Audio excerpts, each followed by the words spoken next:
उनके साथ अगर हमारी बिटिया भी दिख जाए तो उसका भी समाचार नहीं। दक्षत्रास काहुन सम्माने, किसी ने भी उनका सम्मान नहीं किया सती जी का। बहुत कष्ट हुआ। भगनी मिले बहुत मुस्काता, बहने 15 मिले साहब व्यंग करती हुई, किसी ने सम्मान नहीं किया, बहुत दुख हुआ। फिर उन्होंने सोचा कोई तो सम्मान करे। एक माँ के पास जब गई तो माँ तो माँ होती है, माँ के नजर में तो सब अच्छा अपने ही बच्चे हैं। माता जी उठा करके गले लगा देती है। बड़ी प्रसन्न हुई सती जी, बोली माँ मुझे जगहशाला दिखाओ। और जब जगहशाले में गई तो देखा सब देवता लोग बैठ बैठ कर बढ़िया बढ़िया व्यंजन का भोग लगा रहे हैं, लेकिन भगवान शंकर जी का स्थान खाली है, वहां कोई नहीं था। अब जब ये बात माता सती जी देखेंगे शंकर जी का स्थान खाली बाकी सब देवता, तब माता सती जी को वहां क्रोध हुआ। अब माता सती जी कहने लगी धन्य हो देवता लोग, ये हमारे पिता तो मूढ़ हैं, अभिमान से महादेव की महिमा नहीं जानते, लेकिन तुम देवता सब तो उनकी महिमा जानते हो।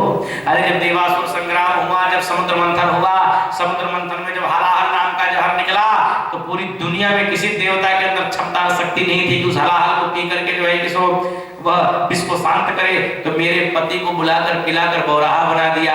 और आज जब इस जगहशाला में बैठकर बढ़िया बढ़िया व्यंजन पाना हुआ तो किसी ने एक बार भी याद भी नहीं किया। डांटने लगती हैं, क्रोध आग में जलने लगती हैं और क्रोध भरे वचन में अपने पिता को बहुत डांटती हैं कि दुख मुझे इस बात का हो रहा है कि ये शरीर तुम्हारा दिया हुआ है पिता, तुम अभिमानी और तुम्हारा ही अभिमान स्वभाव मेरे अंदर भी आ गया है, तो मैं अब इस शरीर को रखूंगी नहीं, क्योंकि मेरे इस शरीर से महादेव जी का बहुत अपमान हुआ है। इसलिए माता सती जी ऐसा कह करके उसी यज्ञशाला के एक कोने में असकहि योग अगिनतम जारा, योगाग्नि में अपने शरीर को जलाकर भस्मीभूत माता सती जी ने कर लिया। इधर जब योगाग्नि में जलाकर सती जी ने भस्मीभूत किया, श्रृंगी भृंगी गए हुए थे शंकर भगवान के दोनों शंकर भगवान को तुरंत फोन लगा दिए शंकर भगवान के पास। शंकर भगवान बोले क्या हुआ? बोला महाराज यहाँ का हालचाल ठीक ठाक नहीं है। हुआ क्या? बोला आपकी पत्नियां ही जब तक उनका अपमान होता रहा कुछ नहीं, लेकिन आपका अपमान उनसे बर्दाश्त नहीं हुआ और योगाग्नि में जलाकर उन्होंने अपने शरीर को भस्म कर लिया। तब शंकर भगवान ने वीरभद्र को भेजा। वीरभद्र भूत प्रेतों को लेकर उस जगह में गए। जितने विचारवान देवता थे सब भाग लिए, लेकिन जितने दक्ष के पक्ष वाले थे तो किसी की दाढ़ी उखाड़ ली गई, किसी का हाथ तोड़ दिया गया, किसी का मुंह फोड़ दिया गया, किसी का दांत तोड़ दिया गया। जिस जगह में हो रहा था स्वाहा स्वाहा, कुछ ही देर बाद वहां होने लगा हा हा हा। दक्ष जी का वीरभद्र आगे पहुंचे, अपना कुठारा उठाए, दक्ष जी के मुंड पर भिड़ाए, मुंड उड़ा, कुंड में गिरा, कहां गया आज तक नहीं मिला। दक्ष जी की लीला वहीं समाप्त हो गई। सब देवता मारे मारे पुनः ब्रह्मा जी के पास गए। यज्ञ समाप्त हो जाने के बाद फिर ब्रह्मा जी से कहें कि सरकार यज्ञ खंडित हुआ है। यज्ञ खंडित होता है तो अपना प्रभाव जो है कि 2-3 महीने में दिखाता है, यज्ञ सफल होता है तो अपना प्रभाव वर्ष भर बाद दिखाता है, इसलिए यज्ञ तो पूरा होना चाहिए। ब्रह्मा जी के कहाँ गए थे, हाथ मुंह कहाँ से तोड़वा करके आ रहे हो? बोला यज्ञ में गए थे वहीं से प्रसादी लेके आ रहे हैं। तो दक्ष जी का तो ब्रह्मा जी का तो बढ़िया प्रसाद मिला है। जब ऐसे जगह में गए थे जहाँ शंकर जी गए थे, ना विष्णु जी गए थे, ना ब्रह्मा जी गए थे, तो तुम लोग दही चूड़ा खाने गए थे, तो ऐसे जगह में यही प्रसाद मिलेगा। बाद में देवताओं के अपने विनय करने पर ब्रह्मा जी उन्हें देवताओं को लेकर जाते हैं, शंकर भगवान को मनाए। शंकर भगवान कहे जगह में चलूंगा एक ही शर्त पर। बोला किस शर्त पर? बोला यजमान वही चाहिए पुराना वाला। बोला कौन? बोला दक्ष जी। बोला दक्ष जी का मुंड ही नहीं है। बोला मुंड नहीं तो मुंड जोड़ो, उनको खड़ा करो। बोला किसका? बोला जाओ देखो कोई जानवर मैं करता हूँ उसी की मुंडी जोड़ दो। तो देखा एक बकरा मैं कर रहा था। बोले ये ठीक रहेगा। और बकरे की मुंडी दक्ष जी के सर पर जोड़ दिया गया। आज भी वही विज्ञान, आज भी वही एक्सपेरिमेंट विज्ञान कर रहा है। कहीं का मांस किस दूसरे का शरीर का मांस दूसरे में जोड़ दे रहा है, दूसरे की किडनी दूसरे में लगा दे रहा है, लगा रहा है ना, दूसरे का हार्ट दूसरे में जोड़ दे रहा है। तो आज विज्ञान होशियार हो गया। और हमारे यहाँ ऋषि महर्षियों ने, हमारे यहाँ तो राक्षसों ने एक्सपेरिमेंट शुरू किया है। जरा नाम की राक्षसी थी, जरा नाम की राक्षसी थी। 2 अलग अलग मरा हुआ शरीर था। एक का आधा शरीर जीवित था, आधा बिल्कुल खराब हो चुका था, और एक व्यक्ति बिल्कुल मरा हुआ था। उन्हीं दोनों शरीरों को जोड़ करके जरा नाम की राक्षसी ने जोड़ दिया। जोड़ करके नए कौन से ऐसे सूत्र से एक्सपेरिमेंट किया और वह जरासंध बन करके तैयार हो गया। तो ये सूत्र तो हमारे राक्षस शुरू किए थे, कोई बहुत बड़ी बात नहीं है। लेकिन बड़ी बात यह है कि अपने यहाँ के मूर्ख लोग उसको मानने के लिए तैयार नहीं है। विदेश वाले आए, हमारे धर्म ग्रंथों को लूट कर ले गए और हमारे ही धर्म ग्रंथों पर शोध करके आज वो आगे हैं। और अपने यहाँ के मूर्ख अपने माई बाप के माई बाप माई कहीं है, लेकिन अंग्रेज के फादर जी कहीं है, मदर जी कहीं है, डैडी कहीं है। अपने माता जी को जिंदगी में कभी माता जी नहीं कहेंगे, अपने पिताजी को पिताजी नहीं कहेंगे, लेकिन कृष्ण चट्टी विद्यालय में जब बच्चा पढ़ने जाएगा तो उनको बोलेगा फादर जी।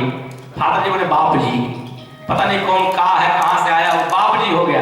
अपने पिताजी को जीवन में कभी पिताजी नहीं कहे होंगे, कहले भैया माता जी कहले भैया न कहिए, लेकिन उसको फादर जी बोलेंगे, मदर जी बोलेंगे, क्या क्या बोलेंगे। तो हमारे यहाँ की परंपरा, इस महर्षियों की जो परंपरा रही है, विज्ञान का एक एक सूत्र एक एक महात्माओं का देन है। महात्माओं ने एक्सपेरिमेंट किया था, शुरू किया था, लेकिन ये तो 1200 वर्ष गुलाम अपना भारत देश रहा कि मुगल थे, अंग्रेज आए, भिन्न भिन्न सभ्यता के लोगों ने लूटा, और फिर भी आज हम लोग दुनिया के माने जाने देशों में एक हमारा भारत देश है कि नहीं? तो कुछ तो दम है। ये 1200 वर्ष कुछ समय होता है, 1200 वर्ष में 12 पीढ़ियां हम लोग की खत्म हो जाएगी, और उतना देर तक ये देश गुलाम रहा, और फिर भी आज हम लोग है कि नहीं, आज माने जाने देशों में हमारे देश का नाम है। तो कुछ तो बात है। इसीलिए संतन कहते हैं कि यूनान मिस्र रोमा सब मिट गए जहां से, अब कुछ बात है कि हस्ती मिटती नहीं हमारी, क्योंकि ये रामकृष्ण की धरती है, ये संतों की धरती है, ये महात्माओं की धरती है, ये कबीरा सूरा मीरा की धरती है। बोली हनुमान जी महाराज की। आइए दोबारा भगवान का नाम ले, आगे का प्रश्न कल वैसे हम अगर भागवत जी की कथा करें तो 1 महीना का आयोजन करेंगे, और वो 3-3 घंटा बैठ के सुनिए तो 1 महीना ले चलेगा। वैसे जानते हैं सुखदेव भगवान सूद जी महाराज सरकारी ऋषियों का जो सत्संग चला था ना, वो कई वर्षों तक का वो सत्संग था, वर्षों में भी समाप्त नहीं हुआ था, वो इतने दिन तक वो सत्संग चला था। तो 1-8 महीना भी चले तो कोई बात नहीं है। आइए दोबारा भगवान कुछ बोलिए महाराज, बोलना हो तो। जय जय। सुंदर बात बोल रहे हैं, जय जय जय जय, क्या बात है। जय श्री राधे। बोलिए हनुमान जी महाराज की, बोलिए ब्रह्म भगवान की, माँ जानकी की, बाबा भोलेनाथ की, भागवत भगवान की। जय जय श्री राधे। परमादरणीय सभी श्रोतागण, ठंडी के कारण जो है लोग नहीं आ रहे हैं, सोच रहे हैं कि अगर हम जाएंगे कहीं ठंड लग जाए।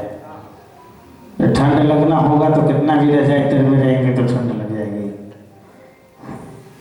तो ये भगवान की कृपा, भगवान करे।